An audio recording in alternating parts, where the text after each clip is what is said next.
dignitaries on the dais, family members, friends, ladies and gentlemen, good afternoon. It is indeed a special privilege for me to be in Ahmedabad talking to a group like this on innovation initiatives and opportunities in India. Coming to Ahmedabad is always like coming home. I see so many of my friends, family members, people I don't get to see for a long time, and I meet them here for 5 minutes, 10 minutes. It's never enough. I don't do justice to them, as well as I don't do justice to myself. But I'm sort of a prisoner of my own time. I would use every opportunity here, hopefully to talk to them and talk to many of you. It is good to see so many people. No problem. And it is also good to see so many young people. Innovations are the key to India in the 21st century. India has had long history and heritage related to innovations. We are known all over the world for the discovery of zero. No one could represent large number until zero was invented. Such a simple idea. You go back in our history and you will see all kinds of interesting inventions lost over a period of time. There is a pillar which is a metallurgical wonder next to Qutub Minar. You look at our temples, Taj Mahal, beauty of our design, architect, herbal medicines. There are all kinds of interesting things in India. We should remember that India has had the privilege of having oldest universities, Nalanda, Takshashila. Lot of this is lost in the last few hundred years, and to some extent we have lost the edge in innovations. As we are growing right now at the rate of 9 to 10%, and we expect to grow at the same rate for the next 20-25 years, coupled with economic liberalization, privatization, globalization, free market economy, and very large population of young, 550 million below age of 25, demand that we innovate. We innovate in all walks of life. We innovate to really reduce costs, improve access. We innovate to improve productivity, efficiency, and really expedite the process of development, modernization, growth, and prosperity. Since many of you are from engineering colleges, I must remind you that the engineers and scientists create the largest number of jobs in the world. In the US, 4% of people go into engineering and sciences. They create 96% of new jobs. Can you imagine that? Look at all of the new companies, Microsoft, Google, Facebook, Apple. These companies did not exist almost 20-25 years ago. Today they are sitting on top of $1 trillion cash. They employ hundreds of thousands of people. It really started with a simple little idea in the minds of someone who then decided to nurture that idea. Took that little seed, put it someplace, created the right ecosystem with capital, markets, talent, and really build the whole business for the world. Ideas are a very powerful tool to change the destiny of a nation. Innovations today is seen as a very competitive tool in the global market. Every company wants to innovate. They want new products, new services. They want to create more profit, and as a result, they have to focus on innovation. But innovations also happen at the edge and not at the core. What it means is that many big companies can't invent, as well as some little fellow out there in the middle of nowhere can invent, because they are sitting at the edge. If innovations had always come from core, you wouldn't have Microsoft. IBM should have done that. You wouldn't have Apple. Somebody else should have done that. You wouldn't have Facebook. Microsoft should have created Facebook. Innovation is all about individual. How you think of new ideas, how you create and design future really defines innovation. Unfortunately, in our country, we don't have the innovation culture. We have lost, in the modern times, the focus that we need on innovation. I believe we are better suited for innovations because of our diversity. Diversity is a fertile ground for innovation. Because everything is crazy. Everything is different. Sound, smell, music, dress, people. When you have the diversity that we have, it is possible to connect different things to create something new. But innovation requires systematic effort. Innovations require you to think out of the box. Innovation requires you to see things that others don't see. It's all there in front of you, but you don't see it. And when you innovate, people would say, wow, it is so simple. How come I didn't think of it? Innovations require you to look at different patterns. It requires different focus. Each one of us do have ability to innovate. And innovation is not about laboratories and science and technology. To begin with, you got to innovate yourself. I always give my own example. I am a son of a carpenter.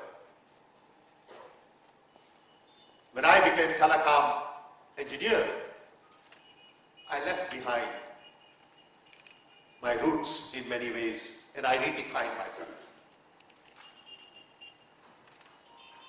Then I filed some patents in the US, and I became inventor. Then I became a businessman. Then I gave up everything and came to India and got into social sector. If I look at my life, it's always about reinventing yourself, constantly taking risk, going from one area to another area to another area. Innovation is also about taking risk, because you are really looking at new frontiers. You are going to places where no one has gone before. You don't know whether you will succeed or you will fail, but you try enough new ideas. A few come through. You look at all venture capitalists. They always invest in 10 ideas, knowing that 2 will succeed well.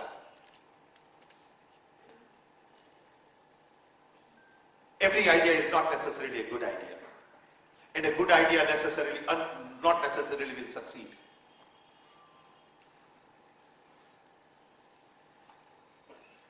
Prime Minister Manmohan Singh realized that we at this point in time need to focus on first skill development and then innovations. So he set up a National Knowledge Commission 5-6 years ago to look at various aspects of knowledge. Knowing that our industry will need better skill sets. We need better welders, plumbers, electricians, mathematicians, scientists, engineers, and you name it. We do not have enough good people today to meet the kind of growth we are expecting in the next 20-25 years to come. A lot of our graduates are not usable. Our universities don't quite prepare them for the realities of the working environment. Our professors don't do research and our research scientists don't teach. We sort of bifurcated in the past. So CSIR scientist does not teach and our teacher has no idea of the research. We got to put it together.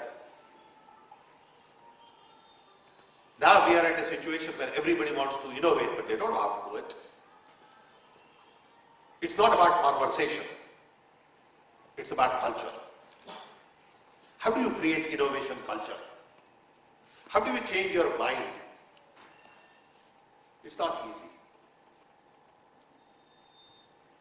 So when we set up National Knowledge Commission, we decided to focus on education, application of knowledge, some of the basic requirements related to knowledge like right to education, libraries, broadband connectivity, portals, networks, and also looked at applications, traditional knowledge, use of knowledge in governance. Sum total we looked at about 27 different subjects. Submitted 300 recommendations to Government of India, to Prime Minister, and a lot of these are being implemented. Some are taking roots, others are being debated, discussed, put in the form of bill, but a lot of these things are geared towards future. And it takes time to socialize these ideas, to create bills, and to execute. These things don't happen in 2 years, 5 years. It's a 20-year cycle. As soon as we were done with the Knowledge Commission, Prime Minister decided to focus on innovations. For the first time in the history, we have a position as advisor to the Prime Minister with the rank of a cabinet minister who focuses on innovations only. That itself tells the world that Prime Minister has the political will required to push innovation in the system. But one man or one woman can't do much. It's a country of a billion people. What can you do as one person? So at the beginning, we decided that we will set up a National Innovation Council. So I went to Prime Minister and I said, look, we need to set up a National Innovation Council. In this council, we will have 16-15 people. We will meet on a regular basis and we will try to prepare a roadmap. Because President of India had talked about preparing a roadmap for innovations in the coming decade, 2010, 2020. National Innovation Council was set up. We have a very interesting group of 16 people. We had 2 meetings. I had second meeting just this week. And we have created sort of a roadmap for us to follow. But we are again a group of 16 people. In a country of billion, again it don't mean much. So how do we really become a cheerleaders of innovations and sensitize people on innovation? So the opportunity I have today is part of my job. If I can sensitize 400 people on innovations, who in turn can go and talk to another 4,000, then we will begin to make a difference over a period of time. Because each one of us will have to innovate in our own way. It will start at home. It could start on a simple thing like how do we treat our children? How do we cook at home? Each one of us will have to learn to question. We don't question enough. We get locked into a system of doing things one way and not realize that there are other ways of doing it. There are perhaps better ways of doing it. So when we met as a group, we decided that we really need to focus on 5 key areas related to innovations. First, we need to see innovation as a platform. It is not about science and technology, it is not about high tech, it is not about sexy patents, but it is about products, services, organization innovations. It is about processes, institutions, research and development, governance. How do you invent in the area of governance? It's about social innovations, cultural innovations, big innovations, small innovations, federal level, state level, district level. It's about changing mindset. That we can invent, we must invent, and we will invent. So first idea is it's a platform. Second idea is we want to focus on inclusion as the key area of innovation. Because I believe, and I've been saying this for the last 25 years, that the best brains in the world are busy solving problems of the rich who really don't have problems to solve. As a result, problems of the poor don't get the right kind of talent. We have the capacity and the need to solve the problems of the poor. We can solve problems of the poor not just for India but for the world. And we must focus on bottom of the pyramid. What does it mean to solve problems of the poor and bottom of the pyramid? It means creating awareness, improving access, focus on affordability. If you don't lower cost, many people will not be able to buy, use. If you can't increase their income, they won't have capacity to buy anything you make. Availability, scalability, sustainability, quality, and you have to make sure that technology that you invent, products that you invent, become pervasive. I remember as a young man buying my first car in the US for $125. And we had to learn a lot as to what is inside the hood. Carburetor, plugs, points, battery, fan, radiator. All of a sudden in 40 years people forgot what is inside the hood because nothing goes wrong in the car. But that technology has now evolved to a point it's pretty reliable. So you have to really make these things pervasive. Innovations at the bottom of the pyramid require very special skill. We believe we must spend our resource for inclusive growth, inclusive innovations. Rich people who need to invent for rich will do it anyway.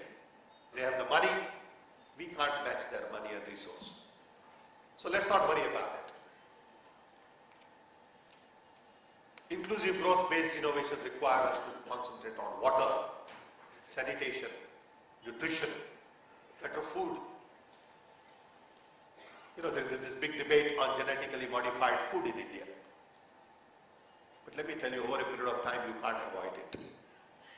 Every food we eat today is genetically modified by nature, not by people perhaps. There is a book called Guns, Germs and Steel by Jerry Diamond, which talks about human civilization. In that book, there is a chapter on how almond became edible. Birds started spitting this seed, and over a period of time, it got genetically modified, and that's how almond became edible. There are still some almonds which are bitter. So everything we eat today is in some way genetically modified, because it didn't exist before. In other words, there are all kinds of things that we need to focus on when we think of innovations for the inclusive growth. Third area is ecosystem. We have to develop the right ecosystem for innovations to flourish. Innovations today don't have the right ecosystems, and as a result, don't multiply. So you need to provide incentives, awards to young people, inventors, recognize them.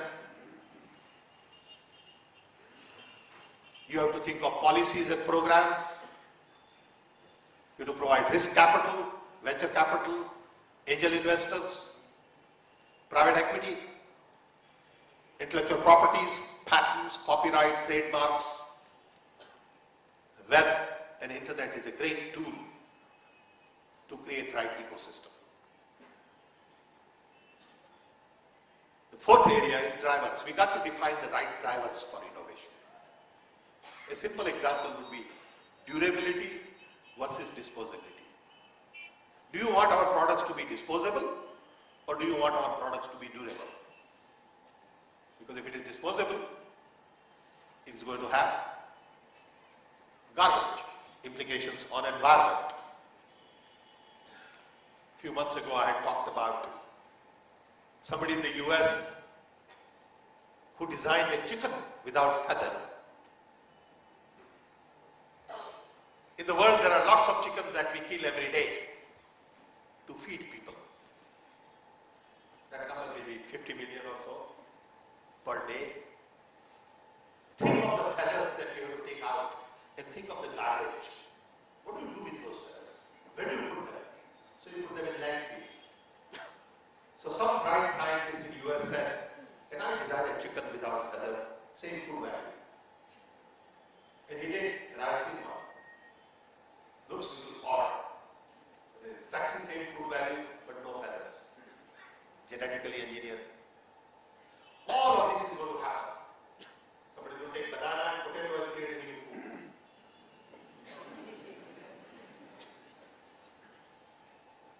This is all happening in the lab.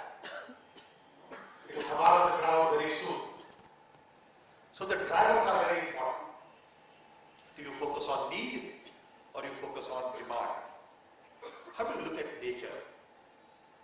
Do you see that more as to nurture, something to nurture, or something to